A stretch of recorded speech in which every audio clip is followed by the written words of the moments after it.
Bakit ko? What's up? Gandang araw. Ay, pangit na araw pala. Ang pangit ng panahon, Diyos ko po. Napakalamig ang hangin. Tapos pupunta kami sa ospital ngayon. Walk trip. Kasi, Hi, baby. yes. May check up si baby. Papa's check up wet. Check si baby. Son, check. What he? Punta kami ngayon sa ospital. What he? Late na yata kami. Like. Sabi kasi, sabi Mahal, 1:30ish. So, around 1:30 siguro. Pero ngayon 1:30 na. Na-late kami ng kilos. Papunta na kami. Malapit lang naman eh. Nandun lang banda sa may lampas doon ng yung mataas na tore. Lampas doon. Lamig. Grabe lamig. Sakit sa kamay. Maglalakad muna kami ba yan? Naggulo-gulo na yung suot ko Ay, kalingi. Punta na kami muna.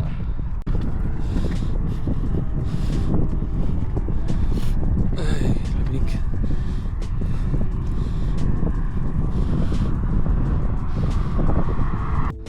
Ang galing. Malapit na kami. Ayan sila Isaw. Kung tanaw nyo nandun sa likod ko. Ayan sila yun. Babalik tuloy ako sa bahay kasi meron kami yung parang candies, chocolates pa. Bibigay lang naman namin dun sa may hospital. Parang lang, kumbaga parang pa-thank you pa nag-a-assist kay Isa, gano'n. Balik ako sa bahay. Malapit lang naman actually, malapit lang. So walk tayo. Aldi naman na to, di ba malapit lang sa amin itong Aldi. Papalit na rin ako ng jacket. Even bakit na suot ko ngayon parang lamig. Kulang sa kulang sa lig. Papalit ako. Susuotin ko yung nabili kong isa sa ukay-ukay din.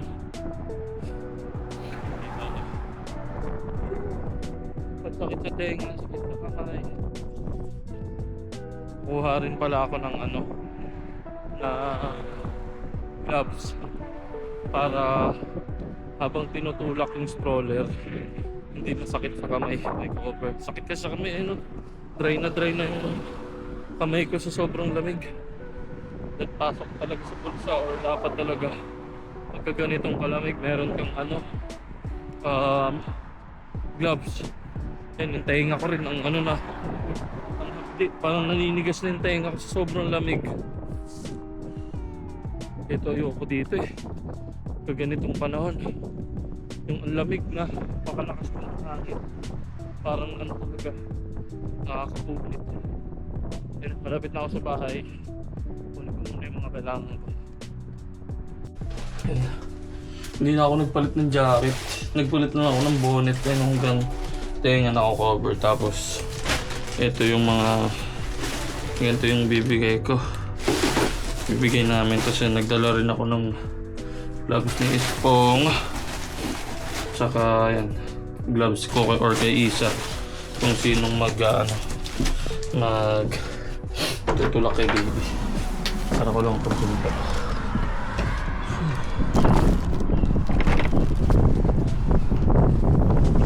Grabe lamig. Gusto po.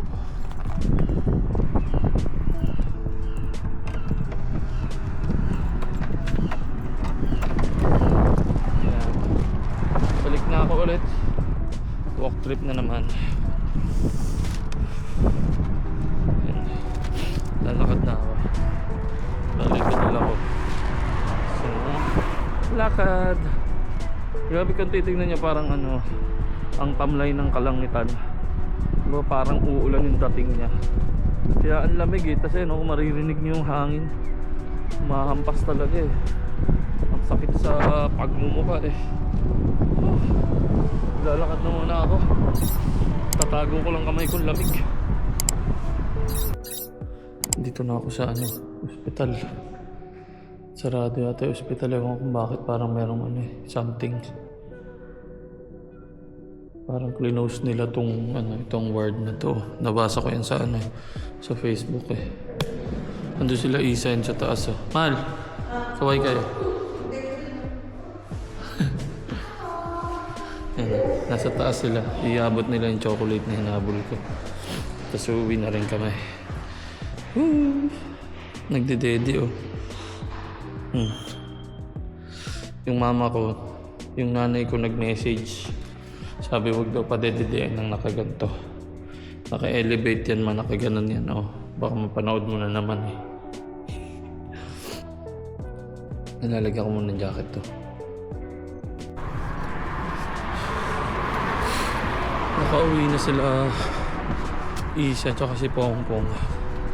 Grabe lamig. Ngayon pupunta naman ako ng Morrison para bumili ng gatas tsaka merienda. Meron kasi dun mga pizza. Masarap tapos mura lang. Tapos ano pa ba? Hotdog, ganun. Magtitingin din ako ng lagayan ng powdered milk para matino yung naglalagyan ng gatas ni baby. Tipe. Oopsie. Tawid muna ako. Dapat ang pupuntahan ko Argos kasi meron nga kaming order na damit ni baby. Kala ko pwede nang pick up yun. Pagtingin ko sa cellphone ko wala, hindi pa pwede. Ang galing, buti na banggit ko, naiwan ko yung cellphone ko. Hindi pa paano ako magbabayad nun. Ba naman to? Ang dami kong naiiwan ngayon Kanina yung tsokolate naiiwan namin. Ngayon naman itong cellphone ko naiiwan. Buti malapit pa lang ako. Babalikan ko nga muna. Tutuloy ko yung kwenta ko mamaya about dun sa Argos. Wait lang. Kaya kuha ko na yung cellphone. Kaya pala napansin ko rin, lalakad na ako, wala pa ring tugtog dito sa tenga ko. Ayun pala, naiiwan ko pala to sa kwarto. Galing. So yun nga yung sinasabi ko kanina. Ito yun. Yan. Ito. May order kami. Ito. Mga damit ng baby. Pupuntahan ko nga sana. Ang kaso, pag check ko nga sa cellphone, nakalagay it's on its way pa rin. So hindi ko pa pala mapipick up. Wala pa pala siya doon. Kasi ang bala ko sanang gawin, pipick upin ko na ngayon, tapos diretso ko na return.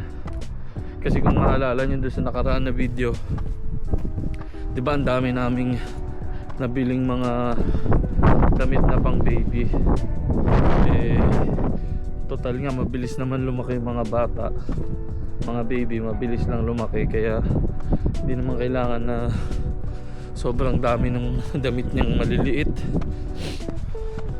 Kaya ibabalik namin kasi magkano rin yun, 20 pounds din yun. Laking bagay din, di ba? May pambili ng pagkain tulad nga yan ngayon. Bibili ako ng gatas. Hey. Kaya mas okay na i-return ko na lang agad para balik na lang yung pera. So maglalakad muna ako. Malayo pa ng konti, lalampas pa ako dun sa building na yan. Ang lamig sa kamay. Mag video na lang ulit ako pag nandun ako sa loob ng grocery.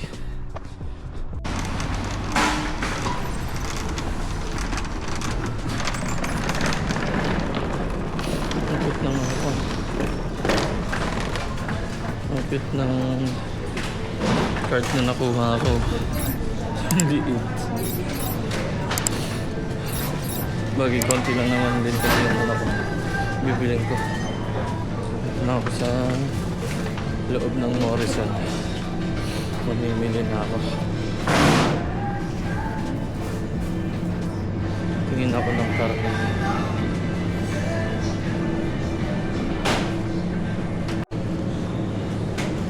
Napadaan ako dito sa may ano, tawag dito, ayun na yung shelf ng mga saline. Oh, dati siyang £3.50, 175 na lang, 50% off. Dito muna ako sa may gatas. Pabili din akong gatas ni Ponky, kahit dalawa.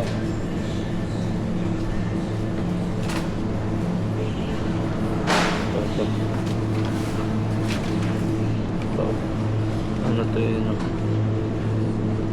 £2.90, pero pag dalawa yung binili, £4 na lang. So nakatipid din ng £1.80. Ay, kausap ko kasi si Isa. Nandito naka-video call kami. Ayun siya, oh. Nagmahal yung ano? Nagmahal yung gatas.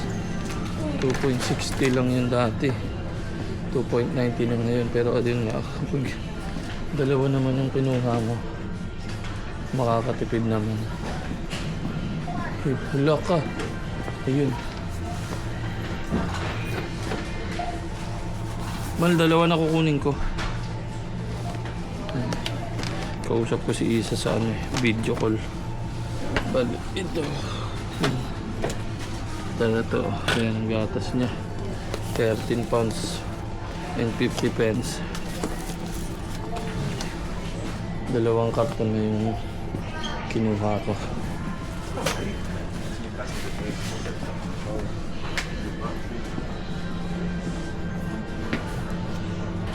Ay, merong ano, zero na diaper. Titingnan ako ng ano dito. Pasta. Baka merong ano dito. Ano nga ang tawag dun? Kasi meron diba yung fettuccine. Tapos meron yung mas manipis. Ito. Yan na. Ito. Linguine ba basa dyan? Ewan ko.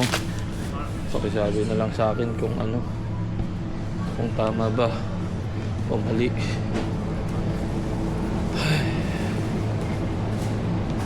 Yung pizza, merong ano kasi nung nakaraan, yung kinuha ko yung pang swing, ano, yung higaan ng baby na swing. May natikman akong pizza dun kay Kuya Mark. So, sa fridge daw. Punta tayo dun sa fridge. Mahal donut.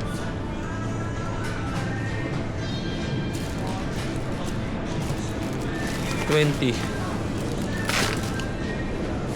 Oo.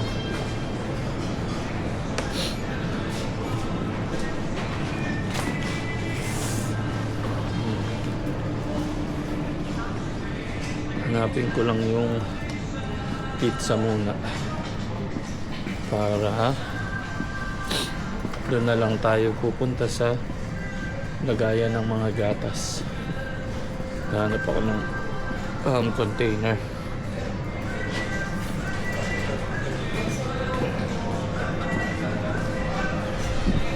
Ayan, dito yata yun. Pero mukhang wala yung karton na ano. Tatanda yung karton na pinaglalagyan ng binili ni Kuya Mark. Wala dito yung karton na yun. Dito sa ganito daw yun eh. Kaso lang nga hindi ko makita oh. Ito na yung mga pizza. Pero wala siya oh. Kaya yun. Wala dito. Kailangan kong tawagan si Kuya Mark. Hindi ko makahanap yung pizza.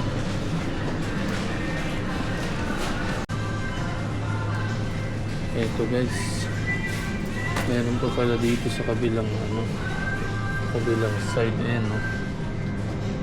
Ito yata yung Tex-Mex. Yan.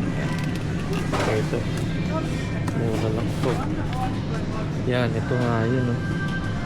Ano ito eh, maanghang. Sarap siya, maanghang. 175 lang. Diba, mura na yan. Tingin pa siguro ako isa pang flavor.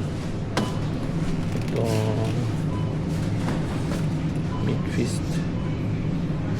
Ito, mga goods din to. Bili rin tayo nitong meat feast. Diba, yan. Meron na. Ngayon, hahanap naman tayo ng container ng gatas ni Bibe. Bibe. Ito dito, baka meron dito. Food container. Parang goods to. Ito.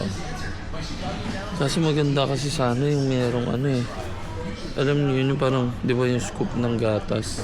Yung parang maifa-flap na yun. Hanap pa akong iba. Tingin muna tayo dito.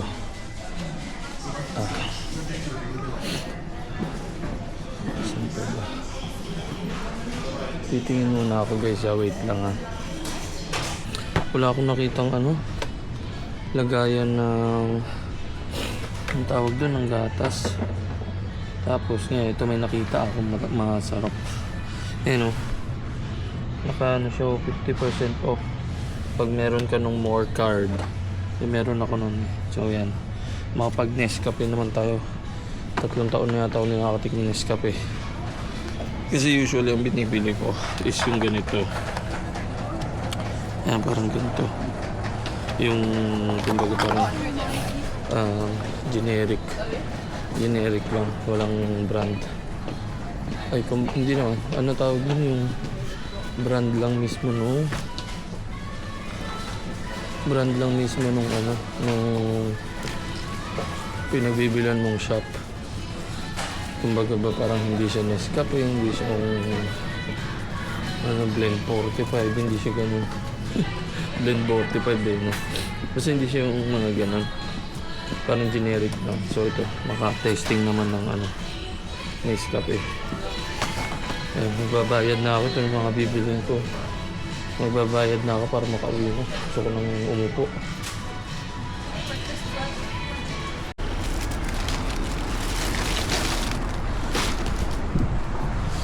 Yan na yung pinamili ko.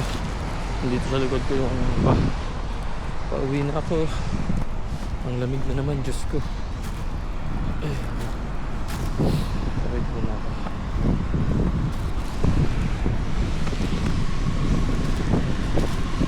Priority dito yung pagtawid eh. Tawid nila ako. Thank you guys.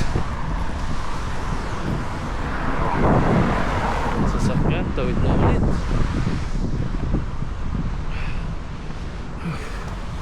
Dilim na naman agad Pangit kasi ng panahon eh. Wala yung araw. Ano karang araw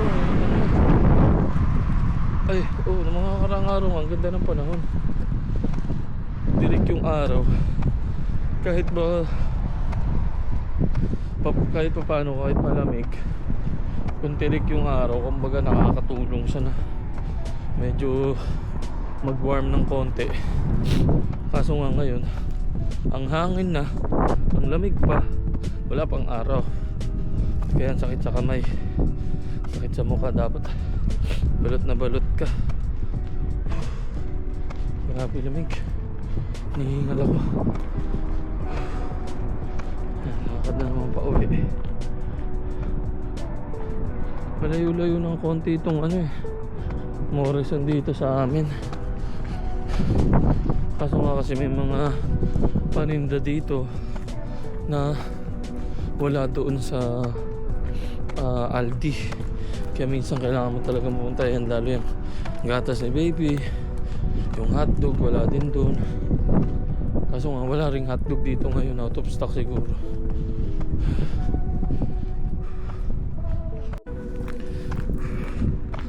Layo pa ng lalakarin ko. Oo nga pala guys, no, malapit na rin akong bumalik sa trabaho. So ay nako, hindi na naman ako masyado makakapag-video nito, pero gagawin ko yung best ko kasi natutuwa ako ngayon mag-edit video. Parang ano medyo dumadali na, kumbaga parang nasasanay na ako, kaya hanggat maaari gagawin ko, try mag-video at mag-edit para marami ako may upload hanggat maaari. So ang pag-uwi ko ngayon, luluto lang ako nitong pizza, merienda, tapos pahinga na. Ay grabe yung hangin ah. Kaya yan guys, dito ko na muna tatapusin tong video na to. Maraming salamat sa panonood at sana manood kayo palagi. Thank you.